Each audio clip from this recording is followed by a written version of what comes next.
Hello and السلام علیکم، میں ہوں اعزاز سید، پروگرام ٹاک شاک کے لیے فخر درانی کے ہمراہ، اور آج ہمارے مہمان ہیں سابق وزیر اعظم انوار کاکڑ۔ انوار کاکڑ بہت سے تاریخی حوالوں سے بڑے اہم ہیں۔ پاکستان میں پہلے نگران وزیر اعظم ہیں جنہوں نے ایک لمبے عرصے تک نگران وزیر اعظم کے طور پر وزیر اعظم کی حیثیت سے وزارت عظمیٰ سنبھالی۔ لوگ کہتے ہیں کہ وزیر اعظم اپنی مدت پوری نہیں کرتا، یہ وہ وزیر اعظم جو اپنی مدت سے بھی زیادہ عرصہ تک وزیر اعظم رہے۔ ان سے پاکستان کی تازہ ترین جو سیاسی صورتحال ہے اس کے اوپر مختصر سی گفتگو کریں گے، لیکن اس گفتگو کا جو دوسرا حصہ ہوگا وہ فخر درانی کریں گے۔ جو گندم بحران آیا ہے اس حوالے سے بعض جو حلقے ہیں وہ انگلیاں اٹھا رہے ہیں نگران حکومت کے اوپر، نگران حکومت کے بارے میں جو سوالات ہیں، یا گندم کرائسس کیسے جنم لیا، کیا کردار تھا اس وقت کی حکومت کا، اس کے بارے میں بھی ان سے بات چیت کریں گے۔ تو آئیے بات چیت کا آغاز کرتے ہیں۔ بہت شکریہ آپ کا۔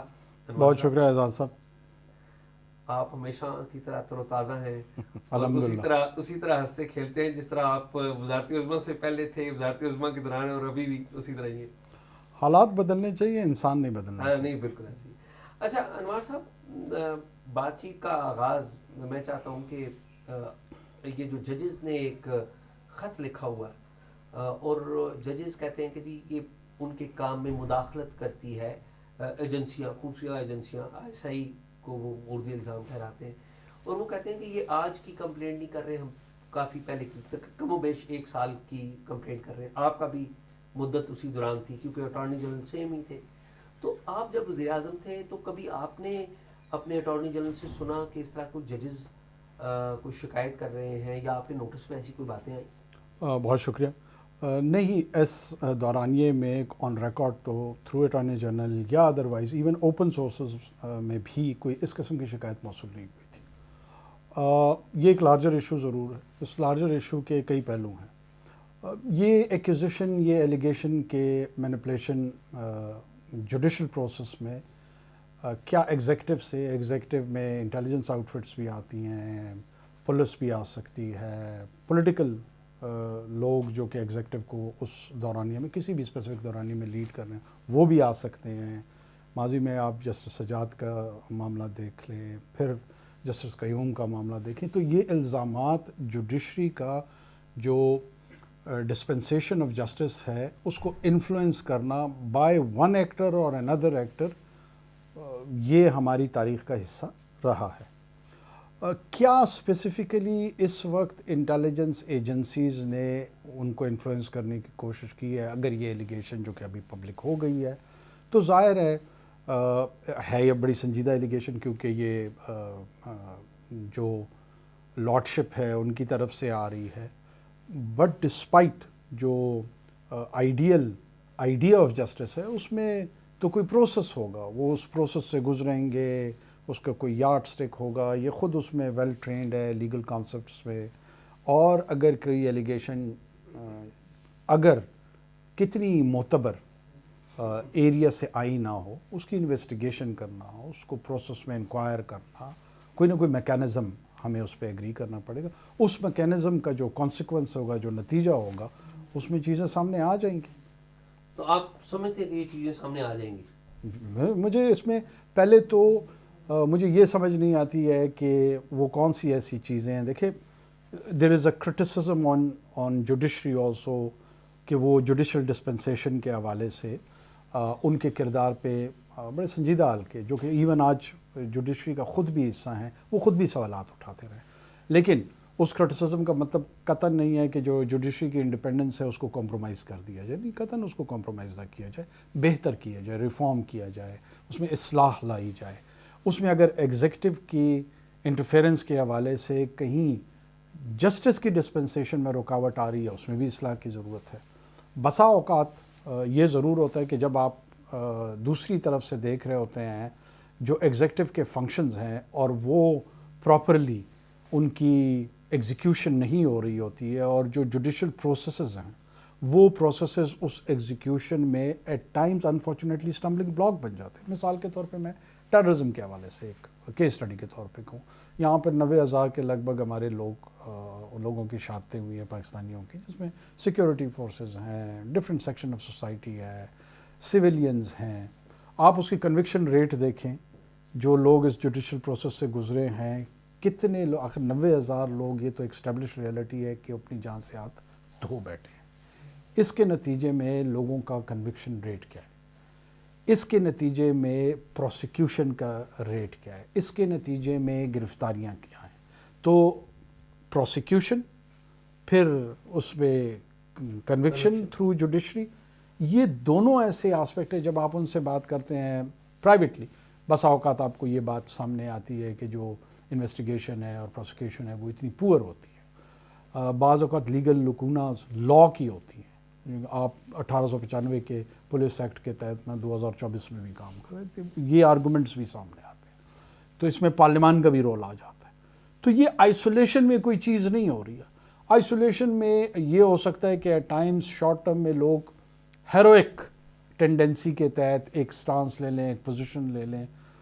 ہمارے ہاں ماضی میں 2006-07 میں جوڈیشل ایکٹیوزم کے نام سے یہ چیزیں ہوئیں. پھر اس کے نتیجے میں ریسٹوریشن آف ججز ہوئی.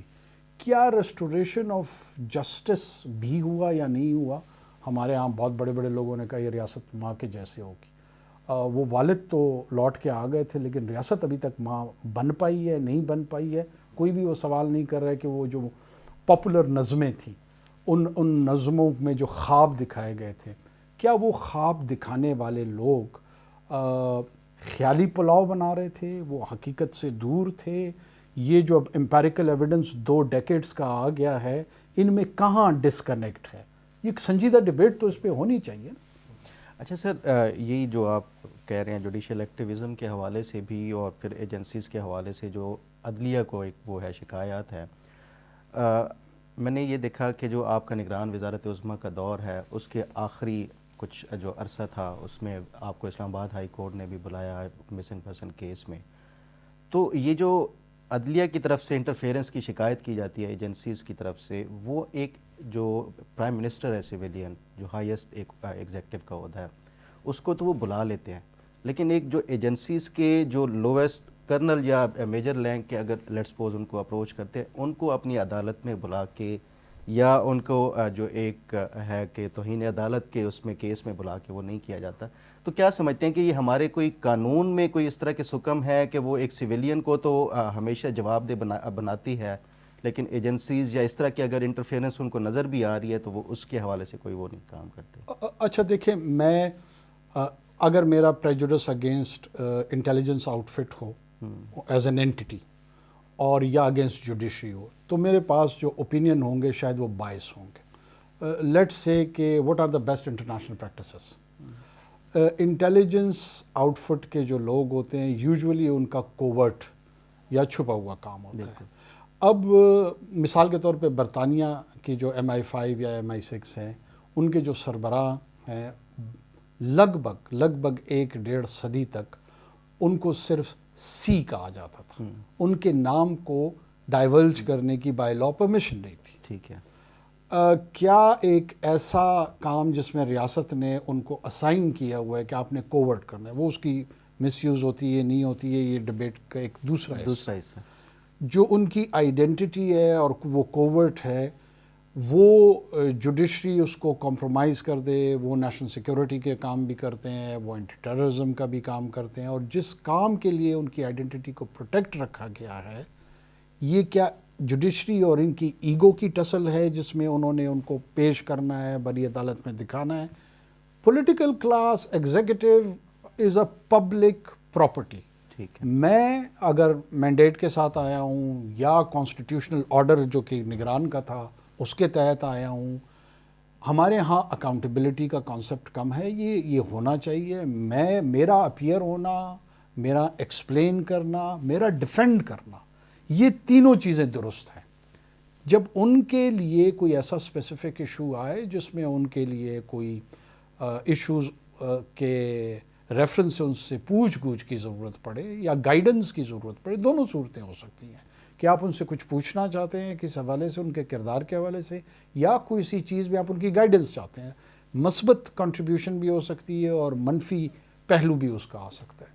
تو تو یوزولی ہمارے ہاں جو طریقہ کار ہے وہ یہ ہے کہ آپ ایم او ڈی کو لکھتے ہیں, منسٹری آف ڈیفنس کو لکھتے ہیں, منسٹری آف ڈیفنس اس جو کوئری ہے, جو ایشو ہے, اس پہ ڈیلیبریٹ کرتا ہے, اور اس کے نتیجے میں پھر وہ نامینیٹ کرتے ہیں ریپرزینٹیٹیو آف دوز اینٹیٹیز, اور وہ عدالت میں ان کے احترام کے ساتھ ان کو جا کے اپنی سبمیشنز دیتے ہیں. لیکن یہ ایک بڑا مسئلہ تو ہے کہ ہمارے جو انٹیلیجنس کے ادارے ہیں جن کے اوپر ظاہر انگلیاں بھی اٹھاتی ہیں, صحیح یا غلط ایک الگ ڈیبیٹ ہے, وہ کسی کو اکاؤنٹیبل نہیں ہے.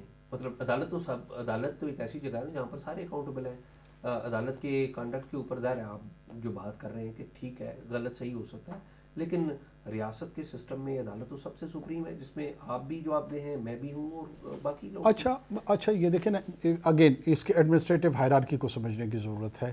ہم یہ پریزیوم کر بیٹھے ہیں کہ انٹیلیجنس ادارے جو ہے نا وہ عدالتوں کے سامنے اکاؤنٹیبل ہیں. میرا نہیں خیال ہے کہ انٹیلیجنس ایجنسیز عدالتوں کے سامنے اکاؤنٹیبل ہیں. اچھا, تو کس کے سامنے؟ میں عرض کرتا ہوں وہ منسٹری آف ڈیفنس کے سامنے اکاؤنٹیبل ہے, وہ پرائم منسٹر کے سامنے اکاؤنٹیبل ہے, کیونکہ وہ اس ہائرارکی میں ان کے نیچے وہ فنکشن پرفارم کر رہے ہیں تھرو لا. نہیں تو تھرو لا تو اسلام آباد پولیس بھی, اسلام آباد پولیس ایسے ہی وزارت داخلہ اور وزیر اعظم کے انڈر. میں عرض یہی کرتا ہوں کہ جو وہ جس ڈیلیگیٹڈ منسٹریز کے انڈر ان کی فنکشنالٹی ہے, اگر عدالت اس کے حوالے سے, اس کی کارکردگی کے حوالے سے, اس کے کردار کے حوالے سے سرٹن کوسچن آف لا یا certain issue which is before the court, تو جب وہ بلائیں گے وہ اس ریلیونٹ منسٹری کو بلائیں گے, اور اس ریلیونٹ منسٹری نے ان کو ایکسپلین کرنا ہوگا کہ لیٹ سے جی آئی بی میرے انڈر ہے, اچھا انہوں نے یہ کام کیا ہے یا یہ کام نہیں کیا. پھر اگر وہ فردر اس کو ڈگ ڈاؤن, کیونکہ عدالت انویسٹیگیٹو باڈی نہیں ہے, اگر عدالت انویسٹیگیٹو رول میں چلی جائے تو وہ اپنے مینڈیٹ سے نکل جائے گی. اچھا ویسے وہ جوڈیشل کردار ہے ان کا. سنجیدہ اور ثقیل گفتگو چلے گئے. آن اے لائٹر نوٹ, آپ جب پرائم منسٹر رہے ہیں تو 2 چیف جسٹسز آپ کے دور پہ, عمر عطا بندیال صاحب بھی آپ کے دور میں تھے, اور پھر قاضی فائز عیسیٰ صاحب بھی. دونوں سے کبھی پرسنل ملاقات ہوئی؟ کیسا لگا آپ کو ان کا پرسنل جو انٹریکشن تھا آپ کا؟ میں آپ کو ابھی آپ کے پروگرام سے پہلی مرتبہ بتا رہا ہوں, جب جسٹر بندیال صاحب جو تھے when he retired and he left for Lahore probably, تو اس وقت میں نے ان کو کال کی اور میں نے ان کو الوداعی کال کی کہ آپ اس منصب سے فارغ ہو گئے ہیں, اللہ تعالیٰ آپ کے لیے آگے بھی زندگی میں آسانیاں کرے. ہمارے ہاں کلچر نہیں ہے کہ گئے ہوئے شخص کو سی آف کیا جائے یا خداحافظ کہا جائے. میں آج ریکارڈ پہ کہہ رہا ہوں, شاید بندیال صاحب اگر کبھی ان سے کوئی پوچھے تو وہ اس بات کی گواہی دیں گے کہ میں نے ان کو کال کی یا نہیں کی, وہ ویریفائی کر دیں گے اس کو. اور وہ ایک میں سمجھتا ہوں کلچرل ریزنز کی وجہ سے. جو نئے آئے تھے ان کو بھی کال کی آپ نے؟ جو نئے آئے تھے, جب ان کی اوتھ ٹیکنگ سیرمنی تھی, میں نے یو این جی اے کے لیے جانا تھا, صرف ان کی اوتھ ٹیکنگ سیرمنی کو اٹینڈ کرنے کے لیے میں نے اپنا جو ٹریول پلان تھا وہ چینج کیا تھا, اور میں اس موقع سے فائدہ اٹھانا چاہ رہا تھا کہ وہاں میں ان کو آفیشلی مبارکباد بھی دے سکوں. چونکہ قیدی صاحب کا تعلق بھی بلوچستان سے ہے, میرا ان سے پرانا ایک سماجی تعلق تھا, لیکن دونوں جانب سے نہ قاضی فائز عیسیٰ صاحب نے اور نہ میں نے اس پورے دورانیے میں اس ایک دن کے علاوہ ایک دوسرے سے بالواسطہ یا بلا واسطہ رابطہ کرنے کی کوشش کی ہے, کیونکہ ان کا اپنا ایک کردار تھا, میرا اپنا ایک کردار تھا. آپ کے دورانیے میں اسی ظاہر سرکار کے سارے میکینزم میں جنرل عاصم منیر سے آپ کا کیسا تعلق رہا؟ ظاہر عاصم منیر صاحب سے آپ کا تو ایک پرانا تعلق بھی ہے, تو کیسا تعلق رہا؟ ورکنگ ریلیشن شپ کیسی تھی؟ ہماری ورکنگ ریلیشن شپ اگر انگریزی میں ہم اس کو کہیں ایکسلنٹ, بہترین تھی. تو جنرل عاصم منیر آپ کو ایز اے پرائم منسٹر پوری عزت احترام دیتے تھے, یا آپ ان کو زیادہ اہمیت سمجھتے تھے باقی جو معاملات ہیں؟ دیکھیں, میں سمجھتا ہوں کہ جنرل عاصم منیر صاحب پرائم منسٹر کے آفس کو احترام کرتے تھے. وہ انوار الحق کاکڑ کے ساتھ ذاتی طور پہ کس سطح کا احترام ہے نہیں ہے, وہ اس کی ریلیونس نہیں ہے. پرائم منسٹر آفس کو chief army staff Syed Asim Munir کی نگاہوں میں نے دیکھا ہے کہ چاہے وہ ارلیئر حکومت تھی, پھر نگران تھی, اور اب موجودہ ہے, میں نے کوئی سطحی سا تفریق بھی محسوس نہیں کیا کہ وہ اس continuation in support of any government, constitutional government جو ہے اس کے سپورٹ احترام میں کوئی رتی برابر فرق بھی میں نے دیکھا ہو. لیکن یہ بہت سارے حلقے اس پہ تنقید کرتے ہیں کہ جی ملٹری جو ہے وہ انوالو ہو گئی ہے سول کے بہت سارے کام میں، بہت سارے بینک میں ایسے ہیں جن کے سربراہان جو ہیں ریٹائرڈ فوجی یا ایز اے سروس فوجی لگ گئے ہوئے. تو کس طرح کا ریلیشن شپ تھا یہ؟ دیکھیں یہ بہت دوسری ڈبیٹ شاید دوسری طرف چلی جائے گی. میں پھر اس میں عرض کر دوں کہ یہ سول ملٹری ریلیشن پہ لوگوں کے مختلف ویو ہیں.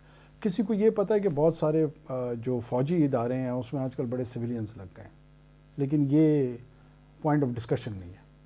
فوجی فاؤنڈیشن کا ہیڈ جو ہے وہ کارپوریٹ سیکٹر کے سی ای او ان لوگوں نے لگوا لیے ہیں کہ وہاں پہ یہ کہا گیا ہے کہ جناب جو ریٹائرڈ فوج کے لوگ ہوتے ہیں وہ کارپوریٹ سیکٹر کو کم سمجھتے ہیں، جتنی ان کی بزنس اینٹیٹیز ہیں وہاں پہ موسٹلی سویلینز انڈکٹ ہو رہے ہیں. تو کیا اس سے سویلینز نے فوجی اداروں کو ٹیک اوور کر لیا؟ اچھا سر، یہ جو آپ نگران وزیر اعظم کے بعد ایک ٹرانزیشن ہوئی، آپ دوبارہ سے سینٹ کے ممبر منتخب ہوئے آزاد، تو آپ کی جو کانسٹیچوئنسی ہے اس میں مختلف سیاسی جماعتوں نے ہی آپ کو جو ووٹ کیا بلوچستان اسمبلی سے، وہ کوئی بھی ہو سکتی ہے. تو آپ کا ایک پولیٹیکل آئیڈیالوجی ہر ایک اس کی ہوتی ہے، سیاستدان چاہے وہ انڈیپینڈنٹ بھی ہو، تو آپ کی جو پولیٹیکل آئیڈیالوجی ہے اس کی انکلینیشن جو ہے وہ کس طرف زیادہ وہ ہے ان تمام جو آپ کی ووٹرز ہیں ان میں سے؟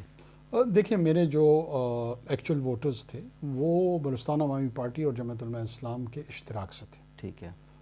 یہ لوگوں کو شاید کلیئر نہیں ہوتا، کوئی سمجھتا ہے کہ مجھے نون لیگ نے ووٹ دیے ہیں، کوئی سمجھتا ہے پیپلز پارٹی نے دیے ہیں، کوئی کسی اور جماعت کے حوالے سے کہتے ہیں، کوئی اور ایلیگیشنز لگاتے ہیں. بلوچستان عوامی پارٹی کے 5 سینٹ ایم پی ایز تھے اور جمعیت علماء اسلام کے پاس ایکسٹرا 4 ایم پی ایز تھے، جن کی وجہ سے ان کو ٹیکنوکریٹ کی سپورٹ کی ضرورت تھی اور یہاں پہ جنرل سیٹ کی ضرورت تھی.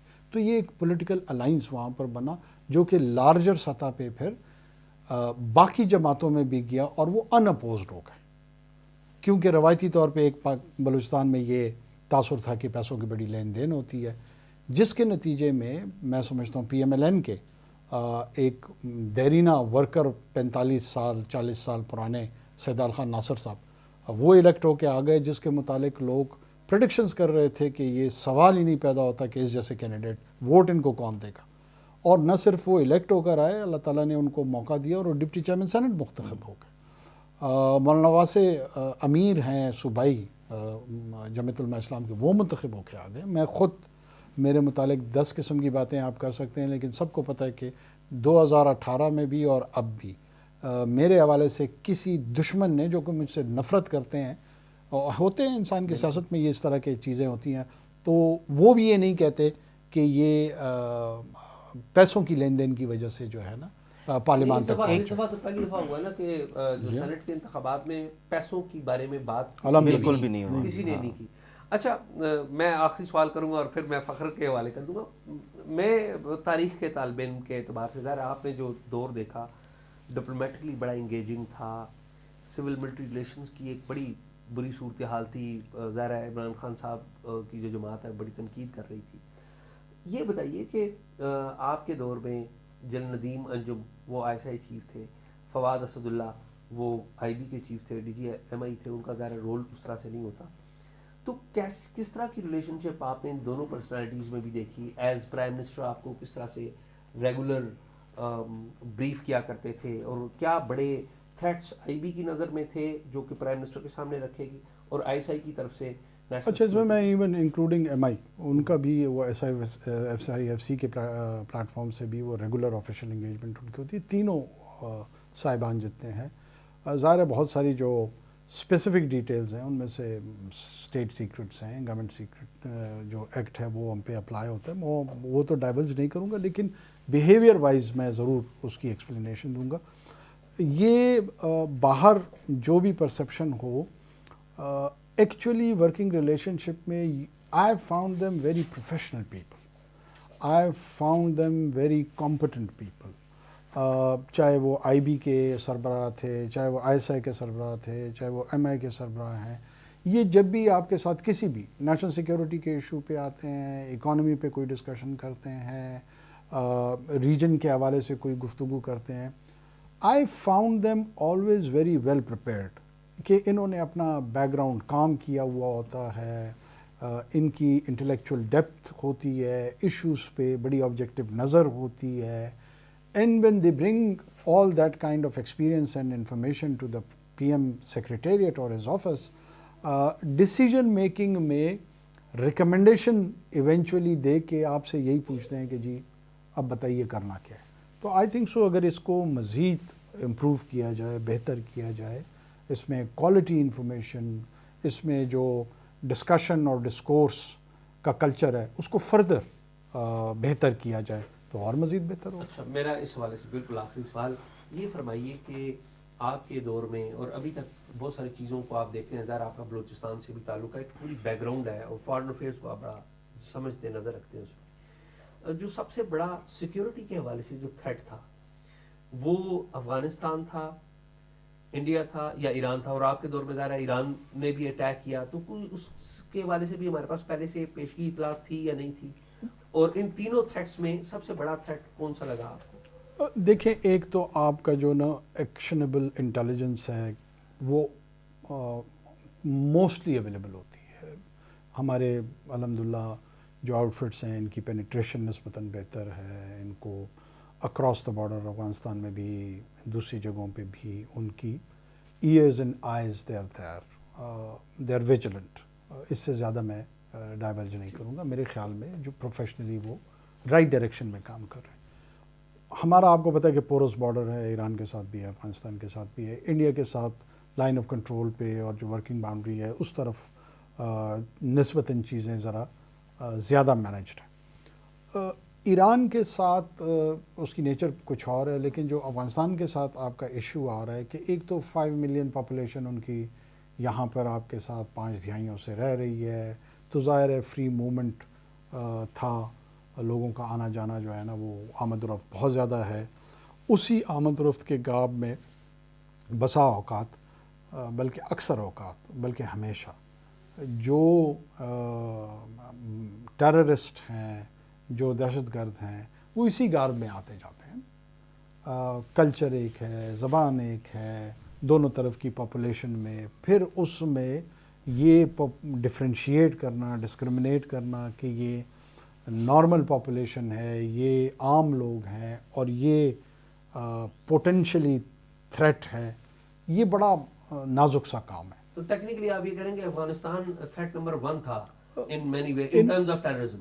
In terms of terrorism دیکھیں وہ evidence based, empirical evidence based یہ بات ہے کہ جتنے بھی واقعات ہوئے ہیں موسٹلی وہیں سے لوگ آئے ہیں یا ان سے جڑے ہوئے لوگ آئے ہیں۔ ایران کی طرف سے اس کی جو ریشو ہے یا جو ہمارے ہاں وارداتیں ہوئی ہیں وہ کم ہیں۔ اور انڈیا؟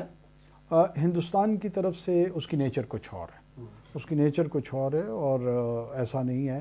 انڈیا کا اس اوور آل ان دونوں اطراف کی پراکسیز کو یوز کرنا اس میں کردار ہے، اور وہ اس سے بڑا کردار ہے۔ ہندوستان اگر فزیکلی وہاں سے ٹیررسٹ ہماری جانب نہیں آ رہا اور کوئی یہ سمجھ رہا ہے کہ وہ بڑا بیسٹ بیہیویئر ہے تو یہ اس تاثر سے نکل آنا چاہیے۔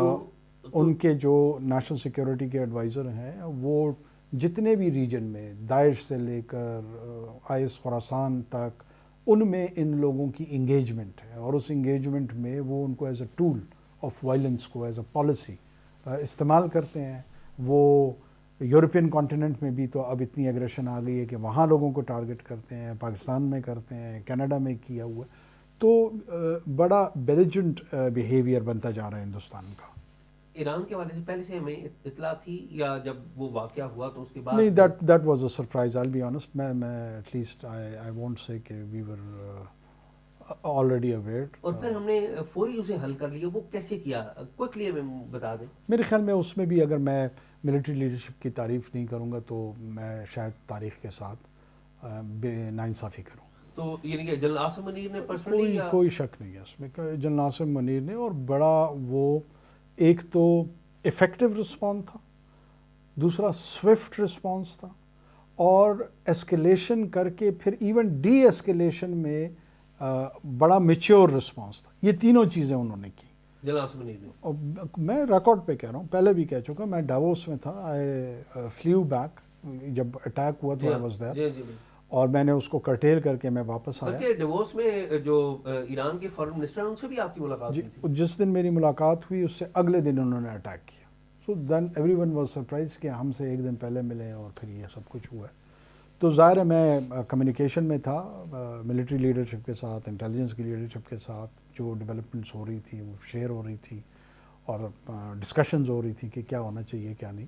تو چونکہ یہ پرائمرلی ایک سیکیورٹی چیلنج تھا, ڈپلومیٹک بھی تھا لیکن پرائمرلی سیکیورٹی تھا کہ آپ کی سورینٹی کی وائلیشن ہوئی ہے, اس کا کیا رسپانس جانا چاہیے. آپ کو ڈپلومیٹس تو جو مشاورت دیں گے, فارن آفس دے گا, وہ تو اپنی جگہ ہے, لیکن اس کی امپلیکیشن سیکیورٹی کی, ایک نیوکلیر سٹیٹ کے ہوتے ہوئے ایک نان نیوکلیر سٹیٹ آپ پہ حملہ آور ہو جاتا ہے, کیا رسپانس ہو. بہت سارے لوگوں نے یہ سجیسٹ کیا کہ پاکستان کو ریسٹرین شو کرنا چاہیے, اگنور کرنا چاہیے, ہمارے آلریڈی تعلقات ادھر باقی جگہوں میں اتنے بہتر نہیں ہے, ملک کے اندر جو ڈومیسٹک حالات ہیں وہ اس کی اجازت دیں نہ دیں. تو جناب عاصم منیر نے اپنے کاؤنٹر پارٹ سے ایران میں رابطہ کیا اور یہ چیزیں مینیج کی فوری. نہیں, میں آپ کو یہ کہہ رہا ہوں کہ یہ اب جب رسپانس میکینزم ہو تو یہ سارے فیکٹرز کنسیڈر ہوتے ہیں کہ کیا ریسٹرین کرنا زیادہ بہتر, اور ہو سکتا ہے کہ جب دوسری طرف کیلکولیشن کی جا رہی ہو وہ بھی یہ سوچ رہا ہوں کہ یہ سارے فیکٹرز ہوں گے تو پاکستان رسپونڈ نہیں کرے گا. لیکن that was a very wise, bold, courageous decision to respond, and not just respond but respond swiftly. اب اس کی میسیجنگ جو ہے نا پورے ریجن میں ہو گئی. وہ ہندوستان بھی ہمارے بیہیویئر کو آبزرو کر رہا تھا کہ یہ کیا کرتے ہیں. اگر ہم ایران کا جواب نہیں دیتے تو پھر ہندوستان کے پاس تو ایک ایکسٹرا مائل ریزن آ جاتی ہے, اور انڈر ون اور ادر پریٹیکسٹ وہ بھی اس قسم کی حرکت شاید سوچتے مستقبل میں. تو میں سمجھتا ہوں وہ بڑا بہتر اور نہیں بہترین کردار رہا ہوں. سر گندم سے پہلے میرے پاس دو اور سوال ہیں. ایک تو 9 مئی کے حوالے سے ہے. 9 مئی کچھ دنوں بعد اس کا 1 سال پورا ہونے والا ہے, جو سینسٹیو انسٹالیشنز کے اوپر حملے ہوئے, لوگ گئے, وہ سب کچھ. پہلے جو پرائم منسٹر تھے اس ٹائم شہباز شریف صاحب نے ایک بیان دیا تھا کہ جو 9 مئی تھا ایک اٹیمپٹ تھا آرمی کے اندر جو ہے وہ کو کا. پھر اس کے بعد جب آپ آئے آپ نے بھی اسی طرح کا ایک وہ اسٹیٹمنٹ دیا, اور دونوں پرائم منسٹرز نے آن دی بیسس آف انفارمیشن یہ بات کی.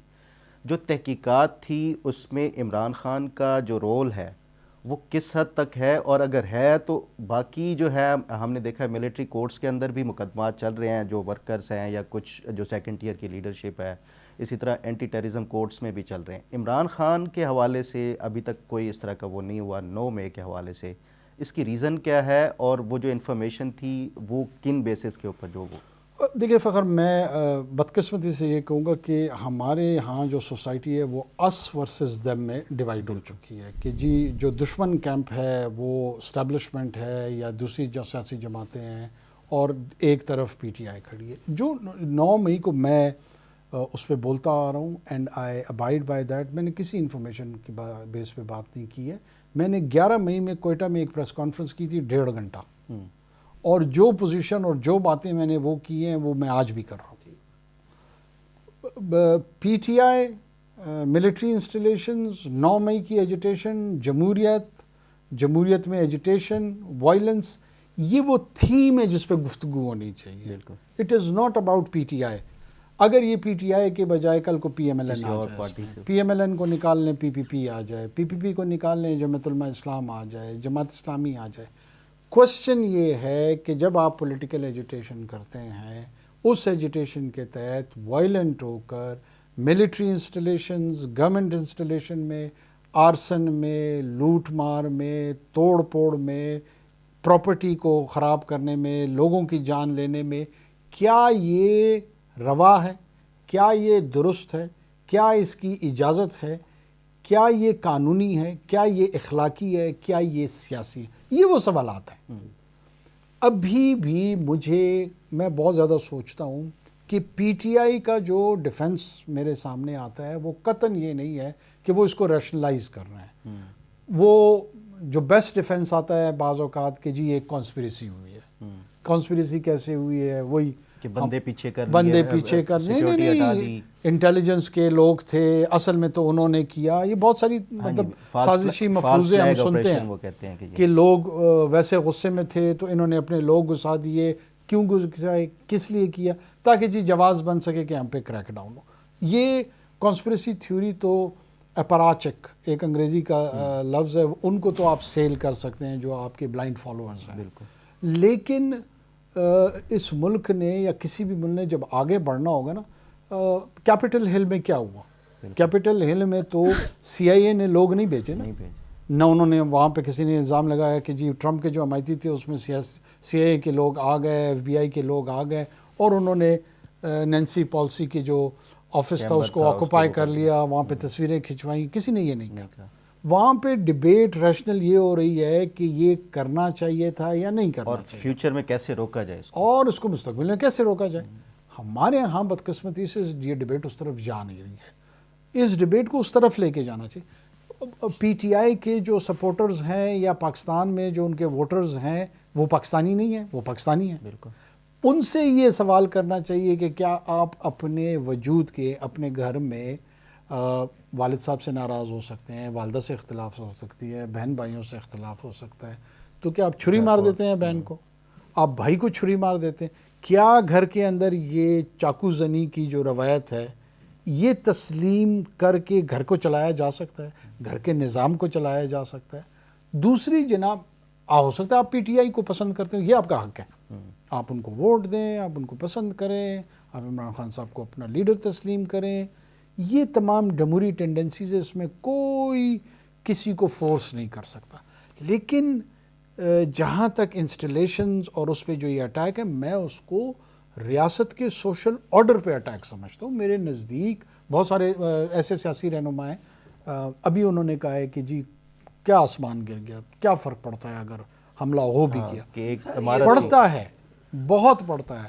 جو آپ کے سوشل آرڈر کے سمبلز ہوں، جب آپ ان پہ حملہ آور ہوں، کیوس کریٹ کریں، موب مینٹلٹی کو انکریج کریں، تو ڈسرپشن ہوتی ہے، کیوس ہوتا ہے، جو پھر شاید کسی کے کنٹرول میں نہ ہو۔ تو اس سے پہلے آپ کو اقدامات لینے ہوتے ہیں مینٹیننس کے لیے۔ عمران خان کے خلاف کیوں نہیں ابھی تک کی، باقیوں کے خلاف تو ہم دیکھیں، نے دیکھا ہے۔ میں نے نہ کبھی انویسٹیگیشن میں سچ اسپیشلی دلچسپی لی ہے، اور وہ انویسٹیگیٹو باڈیز کا کام ہے، لیٹ دیم ڈو اٹ۔ اگر عمران خان صاحب اس میں ذاتی طور پہ پلاننگ میں انوالو ہوں گے، ان کو ایویڈنس ڈھونڈنی ہوگی، وہ سامنے لانی ہوگی، جوڈیشری ہے جیسی تیسی ہے، ان کی انڈیپینڈنس پہ لوگ کوسچن کرتے ہیں، نہیں کرتے ہیں، مگر یہ رائٹ کہ اس پہ جو فیصلہ سازی ہے وہ انہوں نے کرنی ہے، تو آ جائے گا سامنے۔ ایک اور کویسچن، آپ نگران کے طور پہ آئے حکومت، اور اس کا کام جو ہے وہ یہ ہے کہ فری اینڈ فیئر الیکشنز کرانے ہیں۔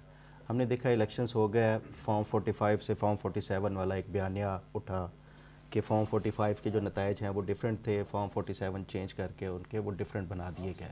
یہ آپ کی جو ایک حکومت تھی اس کے اوپر بھی کویسچن مارک ہے۔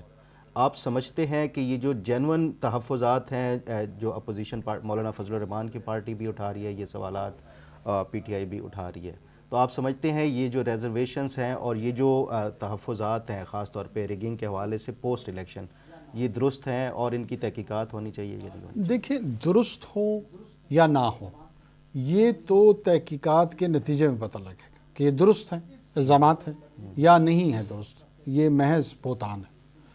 اس لمحے میں یہ فیصلہ کیسے کر دوں یا یہ پوزیشن کیسے لے لوں کہ نہیں جی اس میں تو رتی برابر کا بھی کوئی شائبہ ہی نہیں ہے سچائی کا، سب جھوٹ ہے، سب کچھ ٹھیک ہوا ہے، یا ادروائز کہوں۔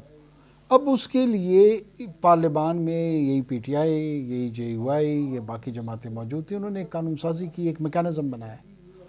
اگر آپ مجھ سے صرف نفرت کی بنیاد پہ چاہتے ہیں کہ دیکھیں جی یہ اب لوگوں کو بیوقوف نہیں بنا سکتا، واقعی ہم نہیں بنا سکتے۔ ان شکایات کی کانسٹیٹیوشنل میکانزم، جس کانسٹیٹیوشن کے تحت آپ مجھ سے الیکشن مانگتے ہیں، میکانزم بھی آپ نے بنایا، میں نے تو نہیں بنایا، نگران حکومت نے تو نہیں بنایا۔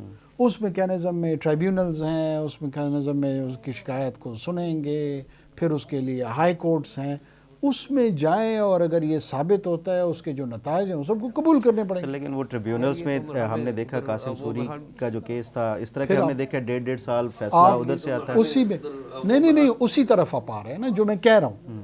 اب یہ قاسم سوری کے ٹریبیونل کی ٹائم لائن یا جو آج ٹریبیونل ہوگا اور آج کا قاسم سوری ہوگا, اس ٹریبیونل کی ٹائم لائن کو قانون کی نظر میں درست کرنا انوار اللہ کاکڑ کا کام تھا, گوہر اعجاز کا کام تھا, جو ہم نے نہیں کیا.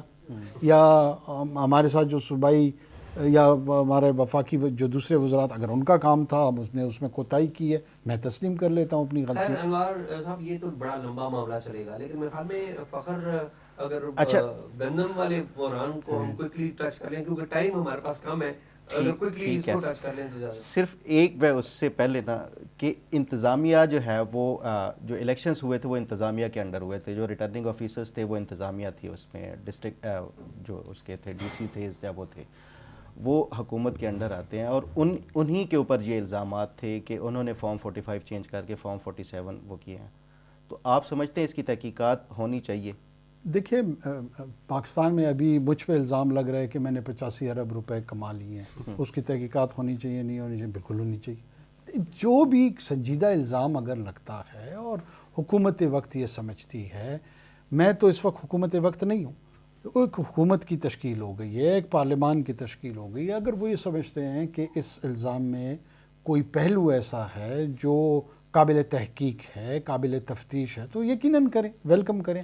ہم یہ سمجھتے ہیں کہ ہم نے کوئی انٹینشنلی ایسا کام نہیں کیا جس میں ہم نے انتظامیہ کو, بلکہ میں آپ کو یہ بھی بتاتا چلوں کہ جتنی بھی انتظامی پوسٹنگ ٹرانسفرز ہوئی ہیں اس میں بائی لا آپ کو الیکشن کمیشن کی کنسنٹ لینی پڑتی ہے. تو ہم نے کوئی انڈیپینڈنٹ ڈیسیجنز اس طرح تو نہیں کیے ہیں, ہم نے اسی پروسیس کو فالو کیا ہے.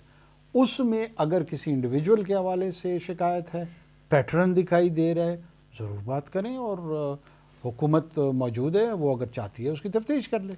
ٹھیک ہے سر, یہ سیاسی پھر کبھی کوئی اس طرح کی نشست رکھیں گے؟ جو گندم کے حوالے سے آپ نے بھی دیکھا پاکستان کا جو میڈیا ہے وہ بھی بڑی باتیں کر رہا ہے آپ کے اوپر, آپ نے ابھی بتایا بھی کہ الزامات آپ کے اوپر بھی لگ رہے ہیں. میں الزامات کی طرف نہیں آتا, یہ جو گندم کا بحران ہے اس میں جو ایک امپورٹ بل آرڈر ہے 2020 کا, اس کا کیا رول ہے, اور یہ جو ابھی موجودہ آپ کے نگران حکومت میں یہ جو ایک پرائیویٹ اس سے وہ منگوانے کا وہ کیا گیا, یہ سارا ہے کیا اصل میں؟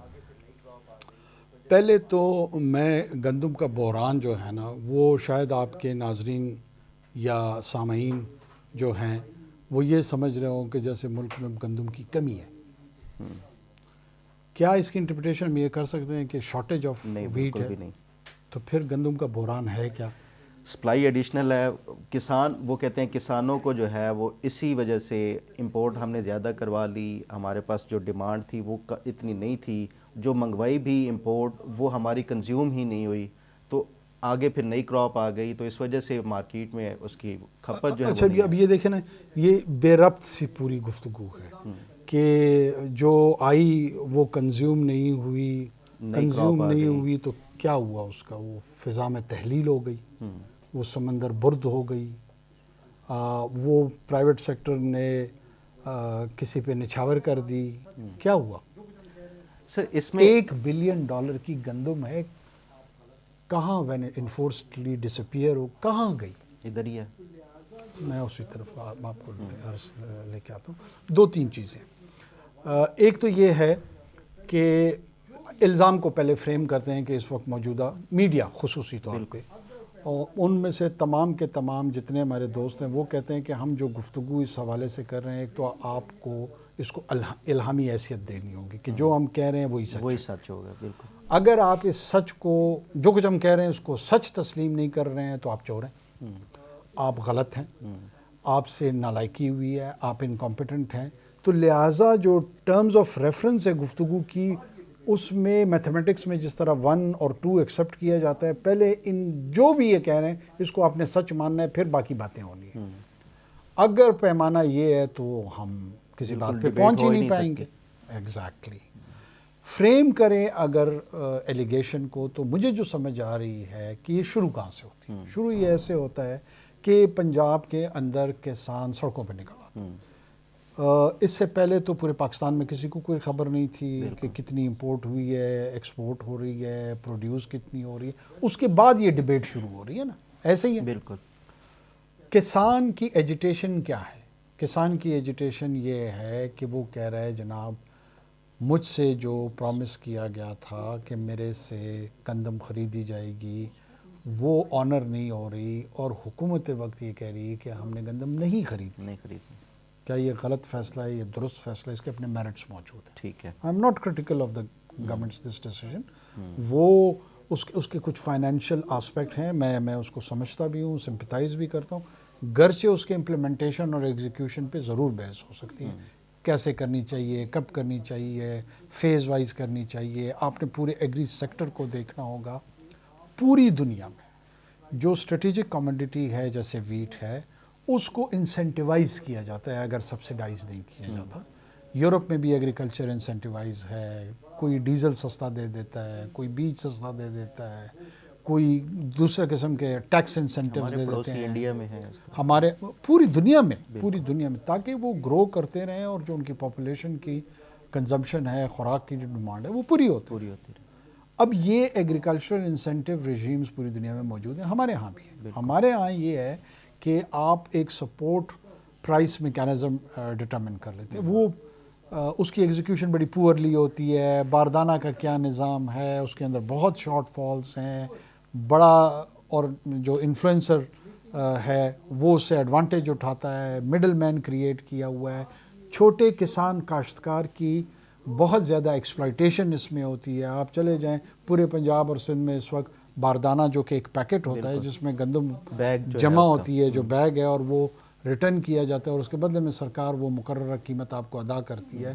اس کا حصول کے لیے لوگ وفاقی وزراء سے سفارشیں کرا رہے ہوتے ہیں، بیوروکریٹ سے سفارشیں کرا رہے ہیں. ایک کلچر بنا ہوا ہے ہمارے یہاں جو کہ انتہائی ایک پور نظام ہے میری نظر میں.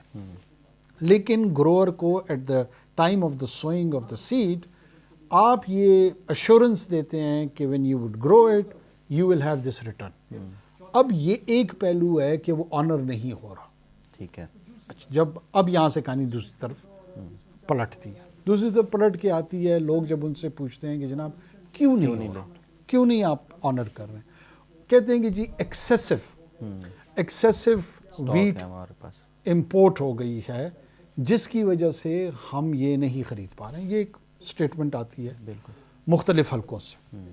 اچھا وہاں سے پھر وہ کرٹیسزم چلی جاتی ہے کہ جی یہ نگران حکومت نے آخر کیوں کروائی. پھر چوتھے سٹیج میں چلی جاتی ہیں کہ جی یہ تو اصل میں بہت بڑا سکیم ہے اس کو جوسی بنانے کے لیے. اس میں 300 ارب، اس میں 400 ارب، اس میں 85 ارب. سینٹ میں بھی اپوزیشن پی ٹی آئی نے بھی بولنا شروع کر دیا. گورنمنٹ سرکل میں سے بھی کچھ لوگ پینک ہو گئے، پریشان ہو گئے کہ یار یہ کیا ہوا ہے.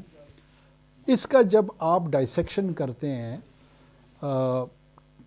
اس میں جو گندم اس اسپیسیفک کیس میں امپورٹ ہوئی ہے اس ملک میں وہ کسی قانون کے تحت ہوئی ہوگی، کیونکہ ایک قانونی آئٹم تھا، ایک ملک میں پروڈیوس ہوا ہے، دوسرے ملک نے اس کو لے کر آئے. پہلے تو یہ ہوتا کیوں ہے؟ یہ ہوتا اسی لیے کہ اگر آپ کی پروڈکشن میں کہیں شارٹ فال ہو یا وہ پروکیور کر لے حکومت یا حکومت فیسیلیٹیٹ کر دے پرائیویٹ سیکٹر کو وہ کر لے. یوزولی ہمارے ہاں حکومت کرتی آ رہی ہے. ہم سے بھی اجازت مانگی گئی تھی کامرس کی جانب، فوڈ سیکورٹی کی جانب سے. کامرس میں ایک ادارہ ہے ٹریڈنگ کارپوریشن آف پاکستان، وہ یوزولی ٹی سی پی اس کو پروکیور کرتا ہے. ٹی سی پی کی اپنی کہانی ہے. ٹی سی پی جو ہے نا انڈر ڈیٹ ہے اور مال فنکشننگ کا وہ شکار ادارہ ہے اور وہ ایک نیا وائٹ ایلیفنٹ پاکستان کے لیے بنتا جا رہا ہے. میں تو بار بار وارننگ دے رہا ہوں. ہمارا ویو یہ تھا، ہم سے پہلی حکومت میں بھی یہ تھا. میں ان کو کریڈٹ دیتا ہوں جو اب دوبارہ حکومت میں آ گئے کہ ان کو یہ ریئلائزیشن تھی کہ یہ پروکیورمنٹ جب پبلک سیکٹر میں آپ کرتے ہیں اس میں کمیشن کے الزامات، میل پریکٹسز، پاکستان کے ایکسچیکر کا پیسہ، یہ تمام لگتا ہے. تو آپ اس سائیکل سے نکلیں اور اس کو ڈیلیگیٹ کر دیں پرائیویٹ سیکٹر کو جو کہ سپلائی اینڈ ڈیمانڈ کے رسول پہ خود کام کرتا رہے گا. اگر demand let suppose 3 million ton کی ہوگی تو یہ کس افلاطون نے ان کو کہا ہے کہ پرائیویٹ سیکٹر اپنے $2 ارب لگا کے 6 ملین ٹن منگوائے گا؟ میں ویسے پورے پاکستان سے سوال کر رہا ہوں. مجھے دنیا کا وہ پرائیویٹ سیکٹر دکھائیں جو آپ کو نیچا دکھانے کے لیے 6 بلین 2 بلین 3 بلین کی ایکسٹرا گندم منگوائے گا اور اپنا یہ سارا نقصان کر دے گا. یہ دنیا میں آپ نے سنا ہے؟ نہیں بالکل ایسے نہیں ہوتا ہے. تو اس کا مطلب ہے جو پرائیویٹ سیکٹر پہ ریلائنس ہے، آپ یہ پریزیوم کرتے ہیں کہ وہ اپنے پروفٹ اور لاس کو پروٹیکٹ کرنے کے لیے جو سپلائی اور ڈیمانڈ ہے اس کی رول کو فالو کریں گے. جتنی ڈیمانڈ شارٹ فال کی ہوگی، گیپ کی ہوگی، اتنی وہ کر لیں گے، اس سے زیادہ نہیں کریں گے. یا تھوڑی بہت اگر زیادہ ہو بھی جائے گی وہ مینیجبل لیول پہ ہوگی. اب ہمارے ہاں جو اس کو پلے کر رہے ہیں دو چیزوں پہ کر رہے ہیں. ایک کرپشن کو میں ایک طرف چھوڑ دیتا ہوں، اس کو میں آخر میں ایڈریس کرتا ہوں کہ جناب نگران حکومت نے پرائیویٹ سیکٹر کو اجازت دے دی. اچھا، اس سے تاثر ایسے ابھر رہا ہے کہ جیسے نگران حکومت سے پہلے کسی حکومت نے پرائیویٹ سیکٹر کو بین کیا ہوا تھا، اجازت نہیں تھی، اور جو ہی ہم آئے آل آف اے سڈن ہم نے ان کو اجازت دی، اور اس اجازت کے نتیجے میں کوئی پرائیویٹ بیک گراؤنڈ میں کک بیکس کی ارینجمنٹ تھی جس کی وجہ سے ہم نے یہ اجازت دی، اور وہ اتنا غلط طریقے سے مس مینج ہوا کہ جس سے ملک میں کرائسس پیدا ہو گیا. یہ ہے پورا کنسٹرکٹ. امپورٹ بل آرڈر کے تحت پرائیویٹ سیکٹر اس ملک میں پچھلے 4 سال سے امپورٹ کر رہے ہیں، 2020 جس میں پی ٹی آئی کی حکومت، جس میں سابقہ پی ڈی ایم کی حکومت اور ہمارے حکومت کی روانی. امپورٹ آرڈر بل آرڈر میں کیا تھا؟ اس میں جو ریگولیٹری ڈیوٹیز تھی وہ اس وقت کی حکومت نے ہٹا دی. کیوں ہٹائیں؟ For the right reasons. یہ کہ جب کبھی ایک طرف آپ اپنے فارمر کو پروٹیکٹ کرتے ہیں، اپنے کسان کو پروٹیکٹ کرتے ہیں، انسینٹیوائز کرتے ہیں، دوسری طرف اگر وہ پروڈکشن پھر بھی اس ہدف کو حاصل نہیں کرتا تو آپ اپنی ٹریڈ رجیم کو ایز آؤٹ کر دیتے ہیں، ڈیوٹی جو ایگزمپشنز ہیں وہ دے دیتے ہیں تاکہ آپ کا ٹریڈر جو ہے نا وہ اس کو فل ان کر دے. اس میں وہ کون سی ایکسٹرا اجازت اس نگران حکومت نے دی ہے جس کے بدلے میں ہمیں بقول ان کے 85 ارب روپے کا سکیم بنا. سر میرے 2 کویسچنس ہیں اس میں. ایک تو یہ ہے کہ آپ نے جس طرح کہا امپورٹ بل آرڈر جو ہے اس کے تحت پچھلے جو 4 سال تھے اس میں بھی پرائیویٹ سیکٹر جو ہے وہ گندم امپورٹ کر رہا تھا. اب میں سن رہا تھا کل پنجاب کے جو فوڈ منسٹر ہیں وہ کہہ رہے تھے کہ پنجاب کی جو ہماری وہ پروڈکشن ہے گندم کی وہ 22 ملین ٹن ہے گندم کی، اس میں سے ہم 3 ملین جو ہے یا 4 ملین ٹن پروکیور کرتے ہیں. ان سے 4 ملین کا ٹارگیٹ ہوتا ہے جو اس دفعہ انہوں نے ریوائز کیا کہ اب اس کو نیچے کر کے اپ ٹو 2 ملین کریں گے. 2 ملین تک وہ کریں گے. اب سر سوال یہ ہے کہ آپ کے پاس یا جو ٹی سی پی ہے، میں یہ پڑھ رہا تھا کہ وہ پہلے جو امپورٹرز تھے وہ ٹی سی پی کے ساتھ مذاکرات کرتے رہے کہ ہمارے پاس جو ریزروز ہیں ان کی جو ڈیمانڈ شاید ہمارے پاس بڑھ جائے گی، اس لیے اسے ڈیمانڈز کو پورا کرنے کے لیے ہم پہلے ہی امپورٹ کروا لیں جو گندم ہے. یہ 0.7 ملین تھا یا 6 لاکھ تھا وہ کرانے کے حوالے سے. اب جو حکومت ہوتی ہے آپ ڈیسیجن میکر ہیں، آپ نے جو بھی فیصلہ لینا ہوتا ہے، ایک تو جو آپ کے پاس ایک امپورٹر ہے یا جو بھی ان کے اپنے ایک مانیٹری بینیفٹس ہوتے ہیں، ہر ایک نے وہ جو بھی اس میں پروفٹ بھی لینا ہے، سب کچھ لینا ہے. آپ نے ڈیسیجن لینا ہے، اس میں آپ نے انپٹ لینی ہے جو آپ کے گورنمنٹ کے جتنے بھی محکمہ جات ہیں، اس میں آپ نے اسیسمنٹ بھی دینی ہے کہ سٹاک ہمارے پاس ایگزسٹنگ کیا ہے اور آگے جو کراپ آ رہی ہے اس کی کلٹیویشن کتنی ہو رہی ہے، یہ سارا کچھ بھی ہوتا ہے. تو وہ یہ فیصلہ لینے سے پہلے یہ تمام طرح آپ نے اسیسمنٹ اور سٹاک کی یہ سب کچھ وہ کرنے کے بعد ہی یہ فیصلہ لیا. اچھا، میں پھر پروسیس کے اوپر بھی بات کر لیتے ہیں. کیا پرائم منسٹر سیکریٹریٹ اور آفس کا یہ کام ہوتا ہے کہ وہ agriculture produce particularly wheat produce کو دیکھے کہ وہ کتنے ایریا میں کلٹیویٹ ہوا ہے، اس کی پروڈیوس کیا آنی ہے، ہماری کھپت کتنی ہے، ہماری کنزمپشن کیا ٹارگیٹ ہوگا؟ ان کا نہیں ہے کام؟ نہیں. اوکے، آ جاتے ہیں نا کہ کن کا کام ہے. ہوتا ایسا ہی ہے کہ آپ کے پاس ڈیٹا پروونسز سے آتا ہے.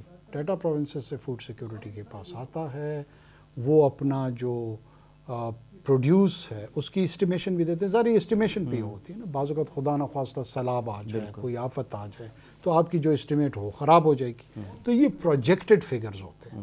ان پروجیکٹڈ فگرز کے تحت جن کو ہم پہ آج الزام اعلامی انداز میں لگانا ہے نا، وہ کہتے ہیں آرٹیفیشل انداز میں کرائسس یا ڈیمانڈ کریٹ کی گئی. کون آرٹیفیشل؟ صوبہ نے کریٹ کی.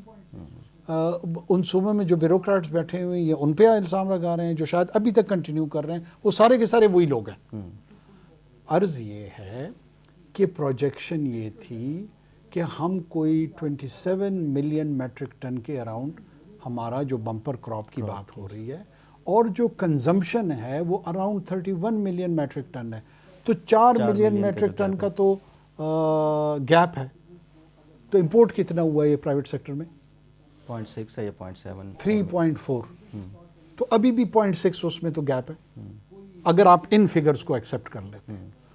ان فگرز کو اگر آپ ایکسیپٹ نہیں بھی کرتے ہیں، لیٹس سے اس میں کچھ تھوڑی بہت رد بدل ہوئی ہوگی، اوپر ہوا ہوگا، نیچے ہوا ہوگا، ایکچوئل ڈیٹا بھی آ جائے گا۔ دیکھیں ابھی آپ کے پاس سیٹلائٹ امیجری بھی ہے، یہ نہ میرے کہنے کی بات ہے نہ کسی اور کے کہنے کی بات ہے، اس میں سٹوریج کا بھی پتہ لگ جائے گا، پروڈکشن کا بھی، پر ایکٹر ایلڈ کا بھی پتہ لگ جائے گا، اور یہ جتنی گفتگو کو اگر میں ڈسٹارٹ کرنے کی کوشش کر رہا ہوں وہ بھی سامنے آ جائے گی، کوئی اور اپوزیشن ڈسٹارٹ کرنے کی کوشش کر رہا ہے وہ بھی آ جائے گی، کوئی بیوروکریٹ مینپولیٹ کرنے کی کوشش کر رہا ہے وہ بھی آ جائے گی، یہ چھپے گی نہیں۔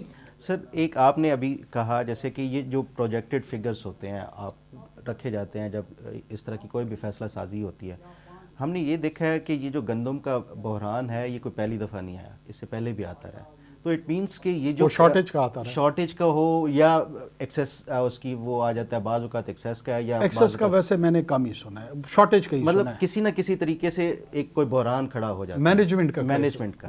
اب سر جو کیا یہ ہمارا جو ڈیٹا فالٹی ہوتا ہے کہ یہ جو پروجیکشن کی جاتی ہے ہمیشہ کہ ڈیسیجن میکنگ میں جو ہے نا ہم وہ اس کو وہ نہیں کر سکتے؟ دیکھیں فخر، میں آپ کو ایک بات کروں، آپ کے پاس ایک پورس بارڈر ہے، آپ کے ملک میں کیا 5 دہائیوں سے اسمگل یہ آئٹمز ہو رہی تھی یا نہیں ہو رہی تھی؟ یہ آٹا، یہ گندم افغانستان جاتا تھا یا نہیں جاتا تھا؟ ڈیٹا پہ جاتا تھا، میکانزم بنایا ہوا تھا، اس میں پی ٹی آئی کی حکومت بھی گئی ہے، اس میں پی ڈی ایم کی حکومت بھی گئی ہے، اس میں ہماری بھی ایک 5-7 مہینے جس کو مدت سے زیادہ کے تانے ہمارے دوست دشمن دونوں دیتے ہیں کہ جی اپنے مدت سے بھی بڑھ گئے ہیں، وہ بھی آپ انکلوڈ کر لیں۔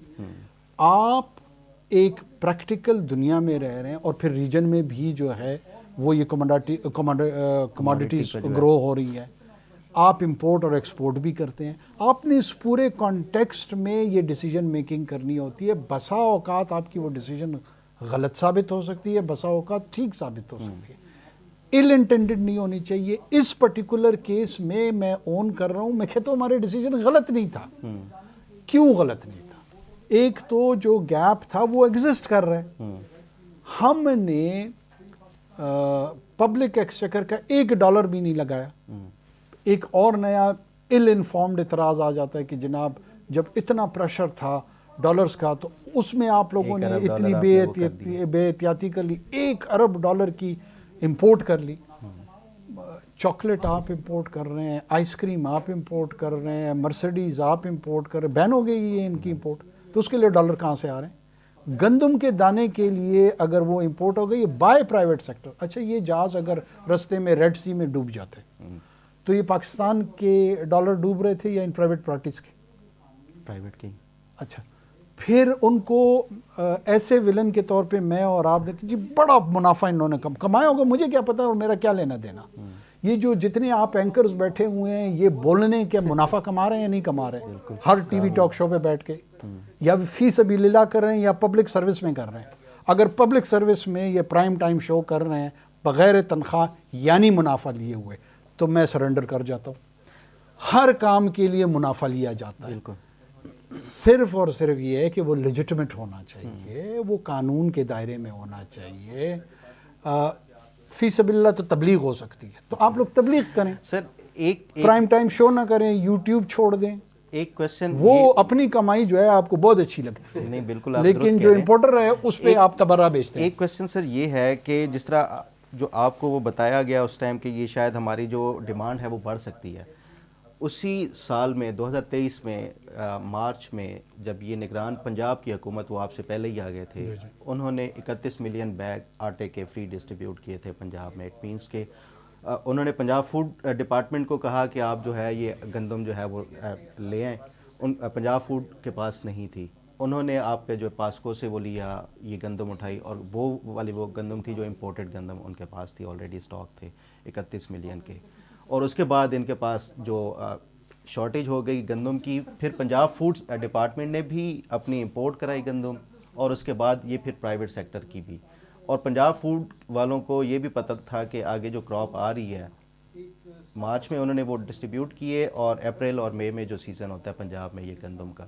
تو یہ تمام تر یہ فگرز رکھے گئے تھے آپ کے پاس بھی اس ٹائم امپورٹ سے پہلے. میری تو مؤدبانہ گزارش ہے, میں تو آج بھی یہ سمجھتا ہوں ایک بھی شخص اس پورے اس میں یہ دعویٰ نہیں کر رہے کہ ہم نے سرپلس پروڈیوس کیا ہے. آپ نے ابھی تک کسی سے سنا کہ ہمارا سرپلس پروڈیوس ہے؟ نہیں. تو جب سرپلس پروڈیوس نہیں تو کرائسس کیا ہے؟